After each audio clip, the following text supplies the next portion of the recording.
What's up, everybody? It's the day of the fight. We are here. It is Saturday, September 13th.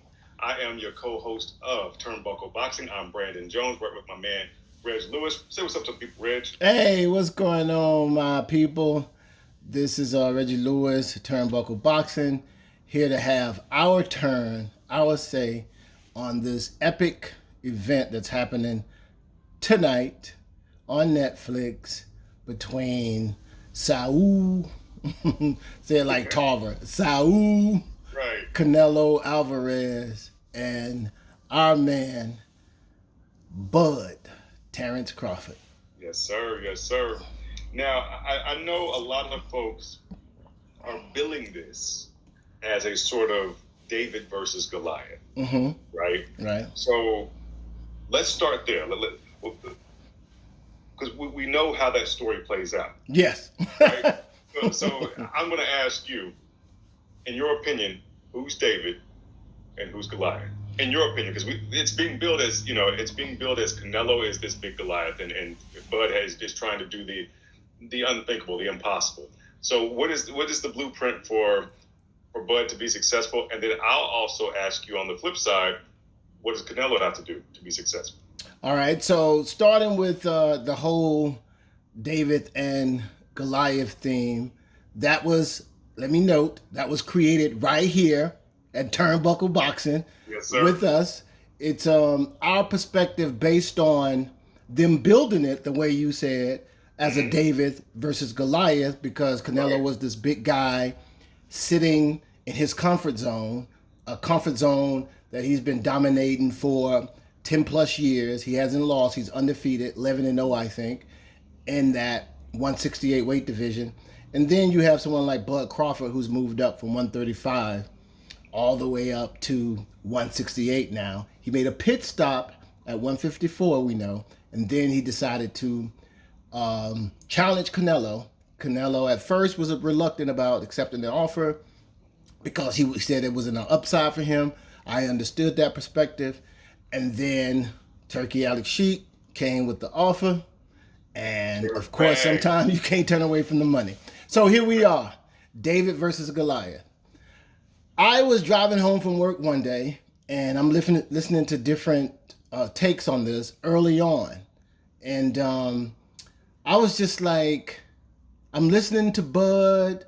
I've been thinking about the way he's been carrying himself, how ever since he was with Top Rank, they complained about him not being like this buffoon to help sell the shows, and Bud was like, I'm not gonna do that. I'm gonna be who I am, and I have a personality. It may not be the kind of personality you'd like me to have as a black man in my position, but what you see is what you get. I'm here to fight and dominate, and that should be enough. Well, we know that in some instances, the powers that be feel like that's not enough. So Bud kind of got played to the left when it came to prompting him up in a well-earned position, pound for pound best. Especially after he beat Spence. It was still like a lot of doubt there. Like they were still trying to put other people in, even Usyk, who a nice honorable mention based on what he did. But you go all the way back to that time period when Bud's not selling out. He has no personality. So, in other words, it's like he can't be the face of boxing. Right? To having problems with his promoters, to not getting paid what he thought he should get paid. Just sort of doing things his way. Yeah. The industry had a problem with that. Now, here we are. He did it his way. Yep. He's now the guy that couldn't sell out, is now performing on the biggest stage in the history of boxing. Well, I think they're also saying since Ali Spinks, I think. Yeah. So here we are. He's on the biggest stage. He's making the most money, right? For a man in his position.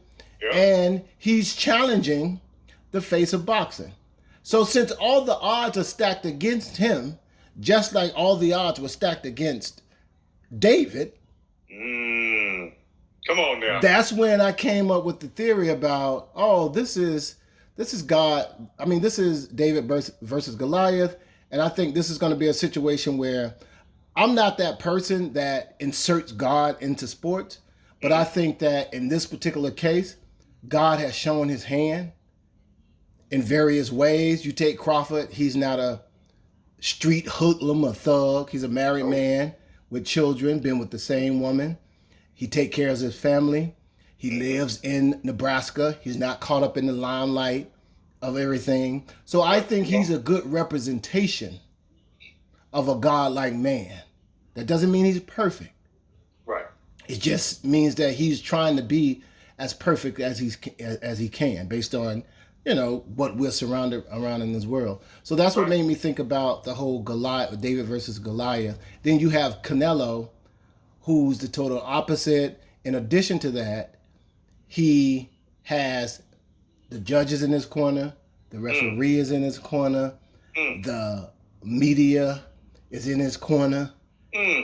And I think that type of favor is the same favor that was looked upon in Goliath's situation. So for me, I said because of those elements, this is going to be David versus Goliath. And of course, we know who won that fight. Absolutely.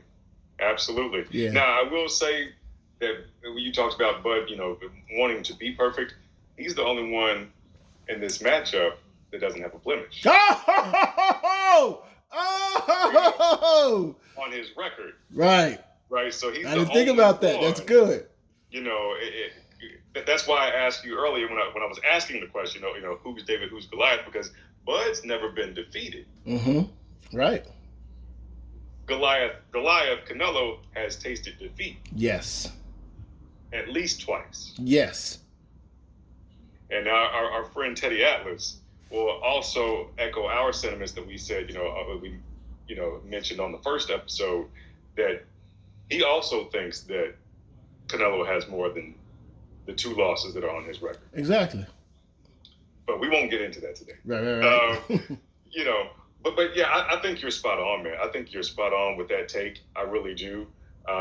This whole build up to this fight has really been, it's all Canelo. He can only lose this fight. It's almost impossible for Bud to win. Oh, right. Right. It's almost as if, Bud's trying to do something that no one has ever done before. But people forget the man he's facing has moved up in weight before. Yep.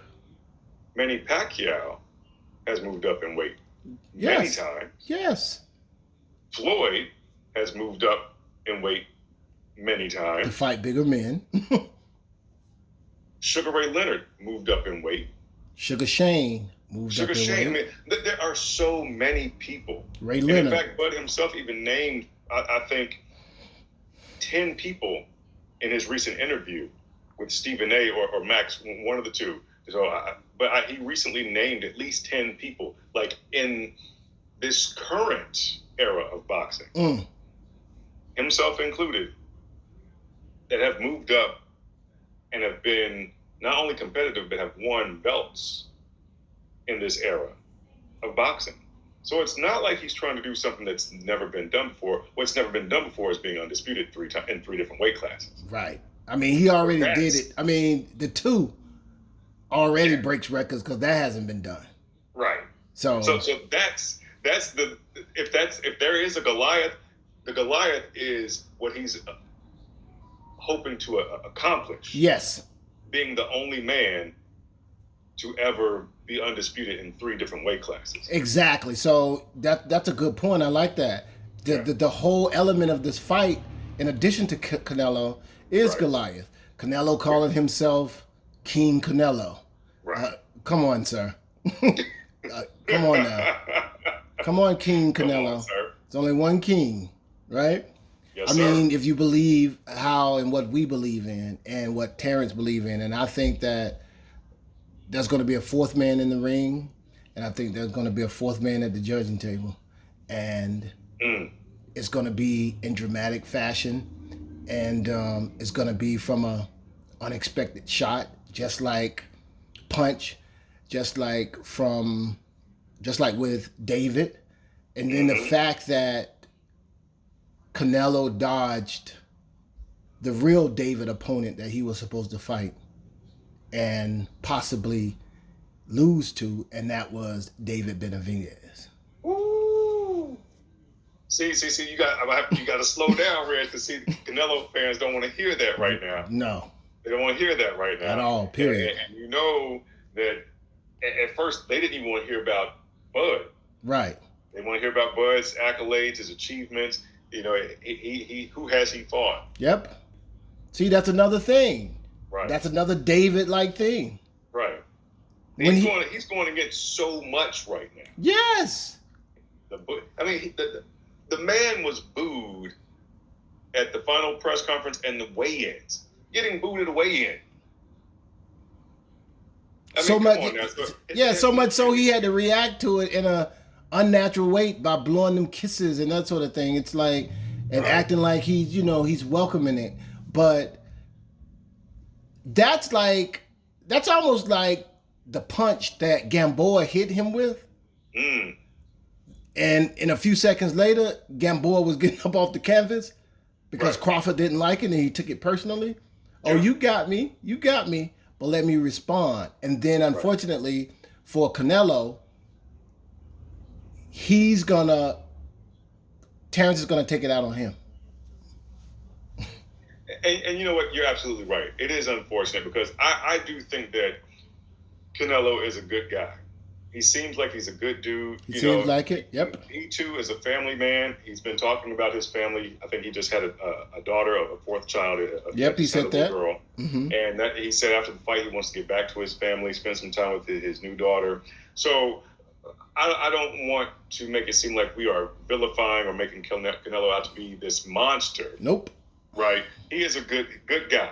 And, I don't even want to say the Canelo fans are bad people or whatever that is. A little delusional. Delusional, but not bad people. Right. But I do think it's interesting, though, how there's been a tonal shift.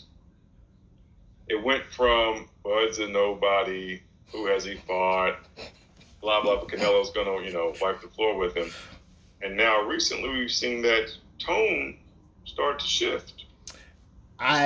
You're absolutely right about that. Yeah. Even in the comments, as of yesterday and today, I've been in the comments, and the tone has shifted. You don't hear any more of that. He's going to get knocked out. Canelo's the bigger man. Now all you hear is, may the best man win. Good luck to both men. This is going to be epic. It's going to be a great fight. Now, Crawford fans are still consistent. Yeah, keep the same energy. They're keeping the same energy. Yeah. What's your thought about the weigh-in stare down? So my thought is that I love that Bud stands 10 toes down at all times. He seems to be this immovable force, right? Mm-hmm. We've seen him walk Canelo down at a prior press conference. Right. And so he stood there and he looked to be just as big, if not bigger, than Canelo. Right. Even though they weighed in the same.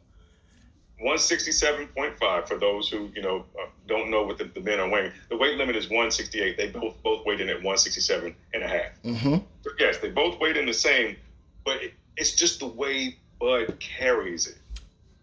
His frame, I think he's a half inch taller, maybe.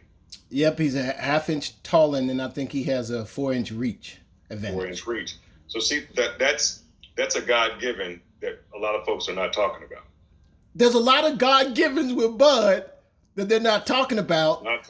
Now they talked a little about, because of Antonio Tarver, credit to Antonio, that Bud has the type of punch.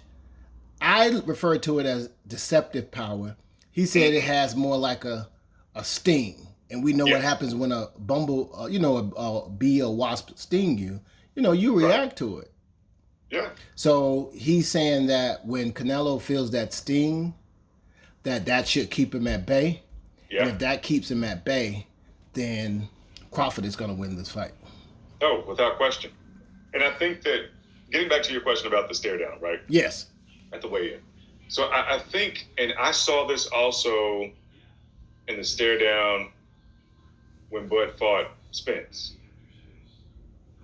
Bud is never the first man to look away. Right.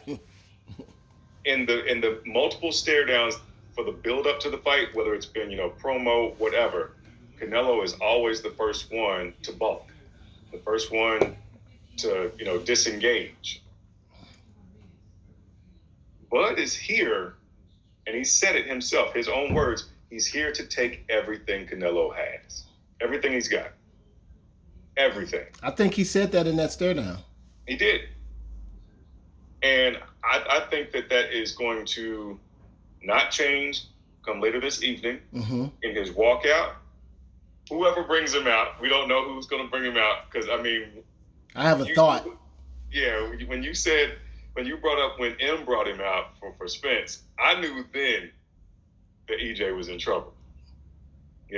So whoever brings him out, it won't matter, but it's just going to be, Bud is already, it's work time. Right? It's work time. We have, it's Mexican Independence Day, and it's work time. I think Bud is the Undertaker in this situation. I wouldn't be surprised. My guess is he's going to bring out the Undertaker. Yeah. And when the lights go out and we hear that doom, woo! I think that's one of the only ring entrances that could compete with the Eminem that's out there. Man. But I'm not sure. That's just my guess. It's a thought I came up with when I thought him and Spence was going to have the rematch. Yeah.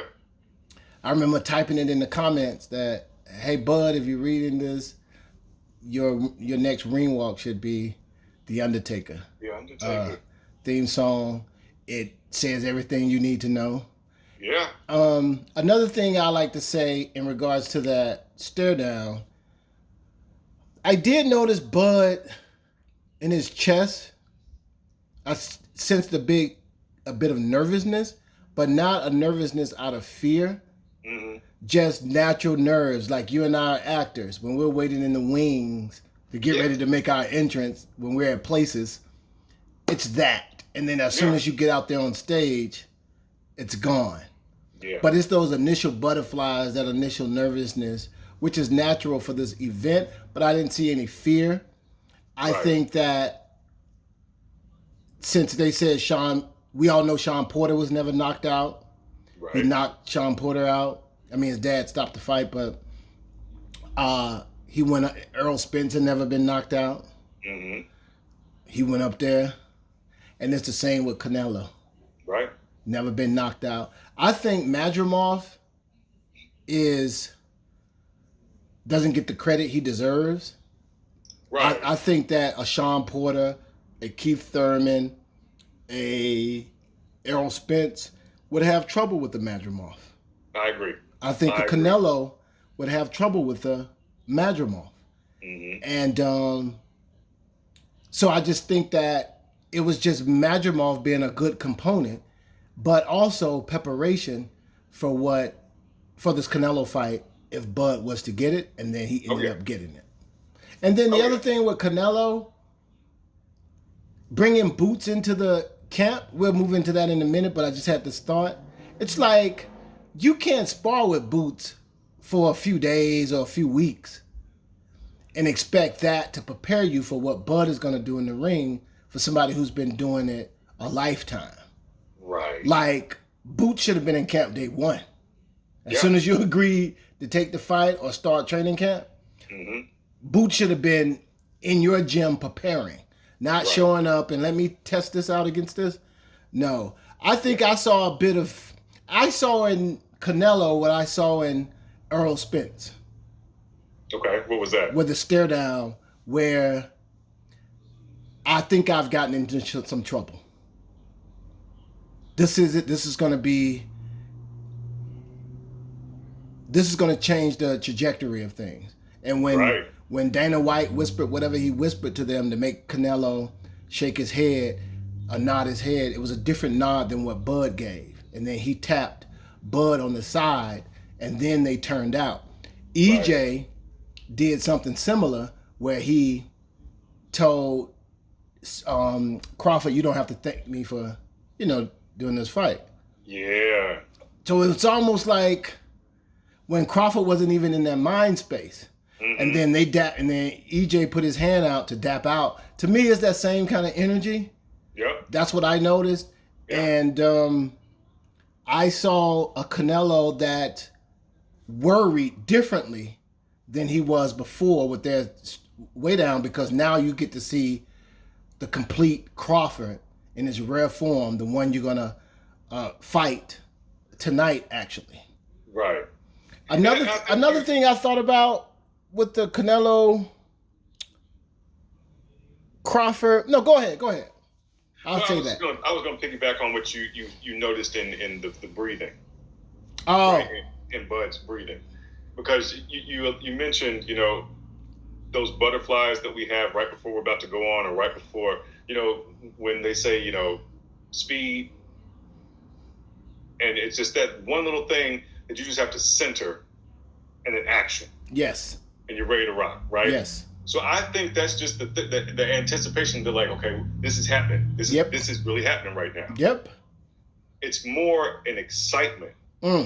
It's more of all the preparation, everything that we've done to get to this moment. It's starting to manifest itself, and it's just ready to come out. Just like us with the lines, the blocking, the interaction.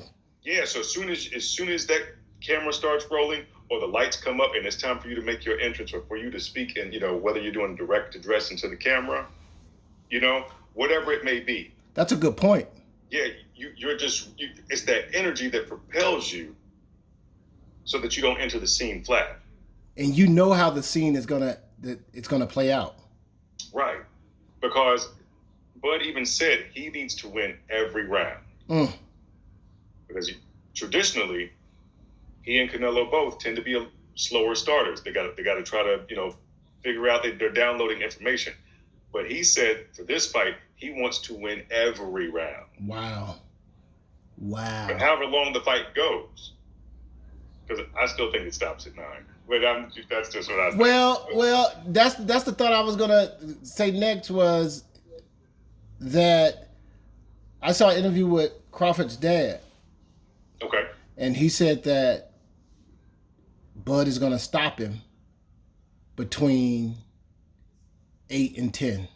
He said, I said the same thing with Spence, and I'm saying the same thing with this one. I watched Jab Judah on Sway Universe today, and Zab said he's going to get stopped, but he's going to do it in 11, and that's why I am. I'm rocking with the 11.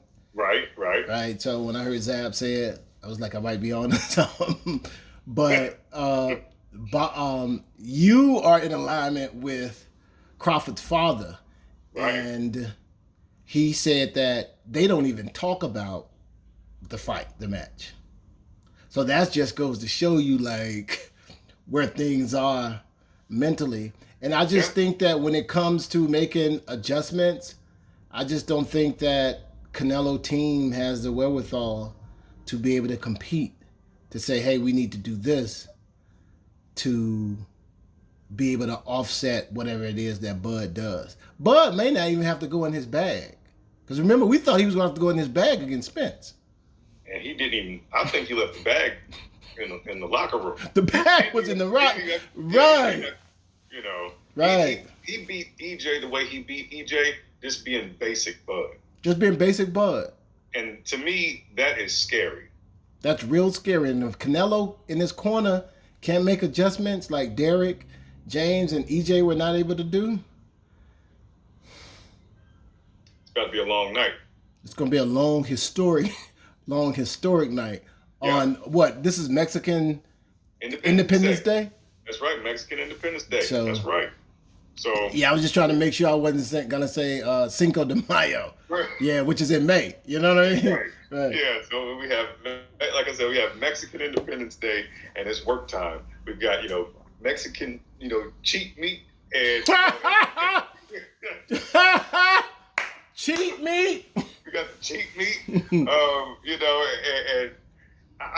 I'm really excited, man. I think that Bud is going to come in there, and all that energy that you saw is just it's going to come out in the way that we saw him handle Spence. But I think it's going to be even more masterful in the sense that we're going to see it from an earlier. It's going to come out earlier than it did in the Spence fight. Even though he knocked Spence down in round 2, I think that he's going to have to establish he will not be punked. He will not be pushed. I think he will command the center of the ring because Canelo likes to be in the center of the ring. Yep. And then have you the one being the one that's running. Yep. I don't think that's going to happen tonight. I think Bud is going to come in, establish that, hey, I'm the alpha. I'm here. I'm going to dominate. Yep. And like you said, his jab is going to be the story of the fight. I think too. I was watching the first Triple G fight. Yep. And Canelo got hurt a few times. He was just able to disguise it. Yeah. Especially toward the championship rounds. Something else I noticed is that he was running away from the very thing that he claims other fighters do.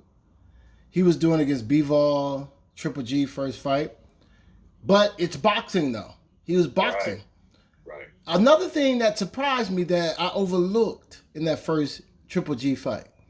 Canelo in the championship rounds was initiating a lot of clinching. Yes, I noticed that. And if he tries to do that against Bud, that's going to be another sign of weakness. He's going to be able to see Bud's strength, that it's different. He's going to shove him off, and he's going to the body. Triple G either pushed him off or the ref came and broke it up, and then Canelo was able to reset, and then they went from there. Triple G didn't take advantage of those clinches, especially when the ref was trying to give them time to work it out. Right. When we noticed Spence trying to clinch Crawford a few times, he was shoving him off, pushing him back. He wasn't having it. And you could see Spence being like surprised about the kind of strength. It was like this brute strength and this little this little picky stick. Right. You know what I mean? So I think that's going to be a sign. We know the rope, Canelo hanging on the ropes, talking about come on, is a sign of him getting tired and frustrated. We all know that. But I noticed in that Triple G fight that he clinched during the championship rounds. And if he does that against Bud, Bud is going to understand what that is and take advantage of it. Absolutely. Yeah. And I think that, he and Bomac, they have a game plan and a game plan for the game plan if it doesn't work. And a game plan for a game plan that doesn't work. Yep. They're just so prepared. Yep. They never enter into about ill-prepared. Right. They have plan A, B, C, and D. And I think that by people like to talk about, when I say people, I'm talking about media, other content creators. They'll talk about the knockout Kirkland. Kirkland can't even go in the same room with Bud. Amir Khan, he quit against Bud. Yeah. And then the knockout with Plant. Plant is a decent fighter. He's not in the same realm as Bud. And Plant was able to take Canelo to the 11th before he tired out. And, those punches took toll. So we're just talking about a generational talent comparable to what a Michael Jordan was when he was playing. And that's why he's still undefeated. And then that's why he had to go up and challenge Canelo. Because think about it. When he came to 147, Keith Thurman said, I'm going to 154. Danny Garcia said, I'm going to 160. They were running out of there. Boots said, I'm staying at 140. As soon as he goes to 154, Boots come up to 147. Yeah. Keith Thurman peeping his head back out. Right. Then when he's chasing Canelo, it's like he's not worrying about us anymore. So Keith Thurman, I want to fight at 154. Boots, now he's talking about fighting at 154. So the fights that were there for him to make, even before he would go up and challenge a Canelo, they weren't there. No. And I think that is also, it has to be in the back of Canelo's mind and his team's mind that all these top fighters, right, even the guy that you brought in to help you fight the guy that you're about to fight tonight, didn't really want the smoke. Didn't. No, he didn't. And, you know, I think that's one thing that I love about Bud is that he doesn't, because of who and what he is, he doesn't have that personality where he's, you know, calling out fighters in a way that's, you know, drawing like attention to himself. Like, hey, pay attention to me. You know, I Boots, I want you. You know, like Ali used to do. Like, hey, I want you. Right. So he doesn't have that charisma that the champions of, you know, a different era had. Yep. But what he does have is the skill set, the IQ, and I'm so shocked at the numbers, man. I'm so shocked at the numbers that he hasn't been the draw that he deserves to be. And I think it's just because, like you said earlier in the show, that he's a family man. He still lives in Omaha. He's just true to who he is. He's true to who he is. He's true to who he is. So if you don't sell out and play the game, well, folks don't know how to market you. They don't know how to throw money at you. So therefore, and lure you in. And you and I understand that even in the industry that we thrive in, right? Where if you don't play the game and go hang out and do the extracurricular activities that people mention in interviews, especially of late, then the results are going to be different for you, right? For the time being. Yeah. So I think it's the same over there with Bud. He's he has the type of control where, especially now, where he can't be bought, and you know you can't even approach him like that. Right. That's been established. Yep. And then for any outside of Turkey, any other traditional promoter that wants to work with him, he calls all the shots. Yep. You actually work as a promoter. Yep. And that's another thing too. You know, having that in his hip pocket, right?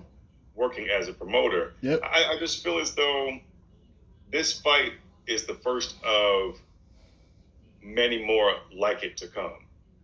And what I mean is that I think this has rejuvenated boxing.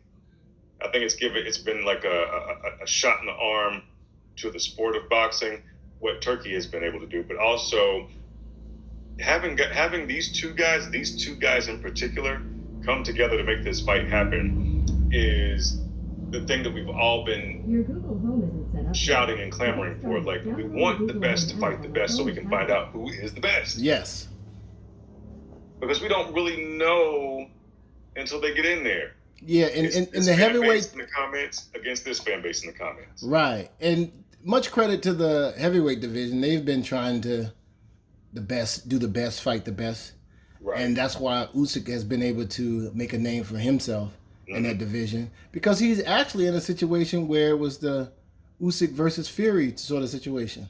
The David versus Goliath, and they didn't think he could beat him. And then if you ask Usyk who's pound for pound best, he's going to say Crawford. If you ask Crawford, he says Usyk. Right. So that's a level of... If you ask Bivol, though. If you ask Bivol, yeah, so it's like, but all those things get ignored. And I think that the people who are backing Canelo, it's almost like they have to say that he's going to win. And then on the flip side, for people like Abel Sanchez, let's say, for instance, a coach for Triple G, it's hard for them to visualize Crawford beating more or less stopping Canelo because they had guys that were supposed to do it. Right. And didn't come close. Right. So it's hard for you, culture aside, to be able to say that this guy's that good when you know for a fact that Triple G is a decent fighter. Oh, yeah. But he's not an exceptional fighter. Right. So it's like I'm not gonna acknowledge that Crawford is an exceptional fighter because it's gonna take an exceptional fighter to do what he did for the third time, even though if something happens and he doesn't, that still doesn't take away from how exceptional he is because he's already done it twice. Absolutely. Yeah. Absolutely. And I think that cannot be lost in the narrative. If let's say it doesn't go Bud's way and Canelo fights the perfect fight. Mm-hmm. Right? Because I do believe that's what it's going to take for him to beat Bud. Yeah, I think so too. Whether it's stoppage, whether it's a 12-round decision, he has to fight the perfect fight. Yep. So let's say that he accomplishes that. In no way whatsoever does that tarnish the legacy, resume, reputation, anything. Nope. Of Bud. Nope. Right? And on the flip side, I don't even think Canelo suffers, it doesn't tarnish his legacy or what he's brought and meant to the sport. No, it doesn't. Should he lose tonight? Right. I don't think it does any harm to either of them. It doesn't. It really doesn't. And I wish that folks would, stop with that narrative and say like, oh, if Canelo loses, then no. No, it doesn't take away what he meant to the sport, what he was Right. able to do. He helped keep it alive, especially post Mayweather. Right. And you get kudos. You get kudos for that. I think Absolutely. that if he gets beat the way Bud beat Spence, that's just going to be a lasting impression and something that's documented that he won't be able to escape or run from. Right. And but even in that, it doesn't take away for what he was able to do and accomplish in the sport. I agree. Yeah. I agree. Yeah. Now, so want to segue now, and because we're talking about Canelo possibly coming to the end of his career, and he's been keeping the sport alive. He's been pretty much the face of the sport, if not for the sport, especially for Mexican boxing, Mm-hmm. right? Well, our co-main has Fernando Vargas Jr. Oh, that's true. Right? Mm-hmm. Now, his father, we all know his father was a two-time champ. Yep. Right? So who do you think will be the next face? Because these two guys in our main event, they are approaching, even though Bud says he's not thinking about retirement anytime soon. Right. He's just focused on Canelo. They're both, and they're on the other side of 35. Right. Right? Mm-hmm. So in this game, it's not baseball. Oh, yeah, no, it's not that. Guys are not, fighting into their 40s. And it's not George Foreman. Right. You know what I'm saying? So who do you think will be A, the next face of boxing, or B, that next Mexican superstar to come in and keep the sport going? Should Canelo say after this fight tonight that, you know what, I think I've done enough. It's now time to pass the torch. I think that it's going to be Virgil Ortiz. Ah. Yeah, win or lose his next fight. And I think that the boxing world could, powers that be, the people who are, behind the curtains, Mm-hmm. the Wiz, if we use the Wizard of Oz parallel. Right. I think that they could be setting up a Boots versus Ortiz. It's already been brewing, and they've already been mentioning it. I think Boots cowered out by saying he need 2 more tune-up fights, like before facing Ortiz. But I think it could possibly be Ortiz and then maybe Vargas Jr. later on, because I think Vargas has only five fights on on his not, and I think that the 5 people that he's knocked out, I mean, they weren't fighters. Not world beaters. Right, Yeah. they were made for him. to knock out and look spectacular because I think they're building him. Yeah. And that's I think that is my issue with his fight being, being labeled as a co-main. Oh, got it. You see what I'm saying? Mm-hmm. Because the sample size isn't large enough. You're right about that. I didn't think about that. Yeah, for either guy, right? For either guy. To warrant that being a co-main when the main event is between who it's between. Right, these two legendary Hall of Famers. Yeah. I mean, you're right about that. They could have found another title fight as a co-main. You're right. But, just saying, but of course, you're getting this big fight on a platform, Netflix. By the way, you can even get it for $7.99, folks. If you go subscribe to Netflix, you can get it for $7.99 tonight and have it for a month if you want, and then cancel your subscription. Cancel it, yep. but you're getting this fight at such a low cost. I think the payoff is why you're not seeing the co-main be of the magnitude that we've seen in other Riyadh season fights. Oh, no, you're right about that. Yeah, because for those fights, you had, 3, 4, 5 title fights stacked on top of one another. Right. And then you have a main event. Right. For this one, the buildup has been so big, and it's Canelo versus Bud, that since it's only $7.99, we have to give you, there has to be a trade-off somewhere. Has to be a trade-off. Yeah. No, I agree with that. I didn't really think about that because I didn't pay too much attention to the co-main. Yeah. Except for yesterday and today, I listened to a few interviews. But you're right about that, though. You're right. It's a decent trade-off, and you really don't need a precursor to a Canelo Crawford showdown. You don't. It stands alone. It stands alone. I think that Bomac and Crawford stable. I think they have two other fighters fighting. They have Steve and Fulton. Okay. And then they have Travis Crawford, which kicks off the main event fight after all the prelims take place. Oh yes, so Steve Nelson's fighting in the prelims. Right. Yeah, right. Steve Nelson. Yeah. Who's I think is 21-1. Yes. So he's looking to get back and sort of redeem himself for the lost, and so I'll be looking forward to that. Absolutely. Yeah. So let's see if Bomac's going to be able to pull a hat trick. Wouldn't that be crazy to pull a hat trick on this night? Travis Crawford, Nelson, and then Bud. Yes. I mean that would be remarkable, and I don't think Bomac gets the credit that he deserves. Oh, of course he does. Yeah.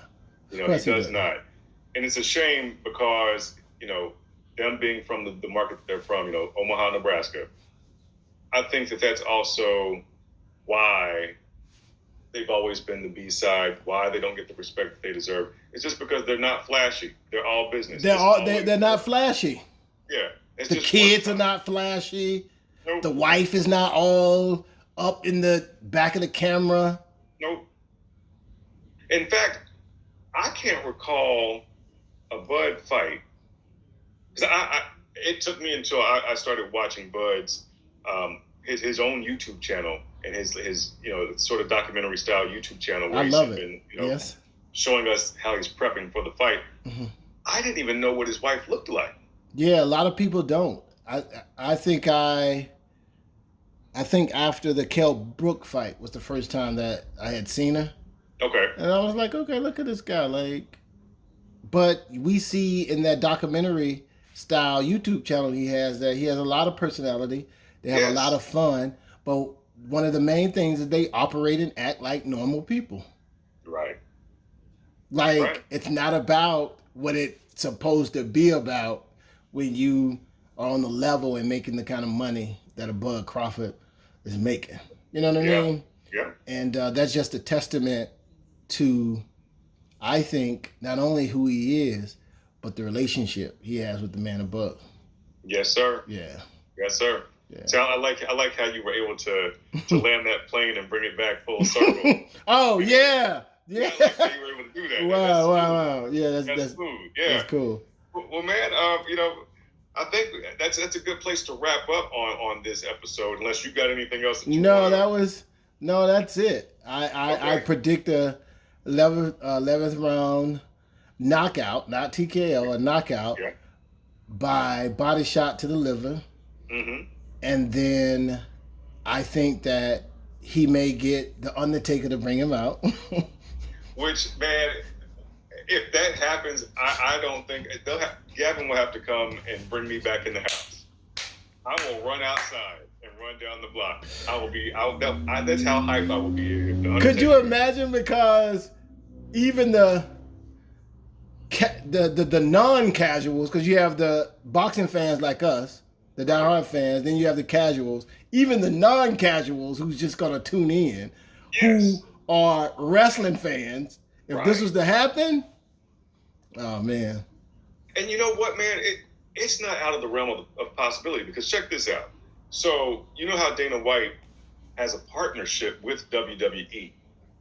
He knows those people. Oh, is that why AAA was on the stage? Because I saw AAA. He knows those AAA people. He does business with WWE. Right now, the Undertaker is retired. Right. We know that. Mm-hmm. But this might be a good night to bring him out. For a nice little ring walk. just to make a ring walk. Yeah, see, I'm about to bury this dude. Because, I mean, just think about it. Undertaker is 6'10", 6'11". Yep. Come out, just dress the part. Just walk me down. And until they was ready to pass the torch to either, I don't think it was John Cena, I think. If it wasn't Cena, it was one of those other brolic guys that I can't think of right now, but I think he was like 25-0 at WrestleMania. Yeah. All the way up until he was about to retire and they was ready to pass the torch. Right. So that's just another bit of significance. But yeah, as we close out, man, those are my final thoughts. I think it's 11th round KO, and I think that the Undertaker walked him out. And then I think they still create excuses for Canelo. But I think that Canelo is going to do what Spence did and give Bud his credit. Yeah. And we're going to be in for a historic moment tonight, man. I'm looking forward to it. I told my wife, I was like, babe, I can't believe September 13th finally got here. It's already here. It seems so far away, and then when it comes, it's gone. Yeah. Yeah. Wow. I mean, it's already basically 5 o'clock. Yep. 4 hours away. 4 hours away. I think I'm going to go out and we're going to a little fight party her friend is having. Okay. And we're going to watch it over there, even though I would prefer to just be home in the confines of my own. Just chill out. But since we hadn't been out around folk in a minute, I told her we can go out and post up. And I'll talk to you tomorrow, but we'll be texting throughout the night. And let's see where it goes. Because what's your closing remarks on how it's going to end tonight? Well, so like I said, I think it's going to be 9th round stoppage. Mm-hmm. I do think that it will either be body shot or it will just be so much wear and tear that Canelo may just take a knee and may not get up. Do you think it's going to be a TKO or? I think it'll be. Or I KO. think in round 9, it'll probably be a TKO. Because like I said, I think he'll just take a knee or they'll find a way to stop it. So it won't look as brutal? Yeah. Because I do think, contrary to popular opinion, I think Canelo's going to be the one who's going to wear it more. I think so too. He's going to show it more. Right. And he's going to feel it more because, once again, Bud looked bigger. He looked stronger. So that's what I think. But, they got to get in there and they got to fight. They got to get in there. They got to get in there and fight. So I'll be texting you in the next 4 or 5 hours. All right. And we'll revisit this tomorrow. Yes, sir. All right. Thank you guys for tuning in to Turnbuckle Boxing. That's right. We really appreciate it. Don't forget to like and subscribe to our channel. And we're going to continue with the content, especially post-fight commentary. We're going to share our thoughts. And feel free to put your thoughts in the comments below. And we'll check back in with you soon. All right, folks. Peace. All right. Pete, that was good, man. Oh, goodness.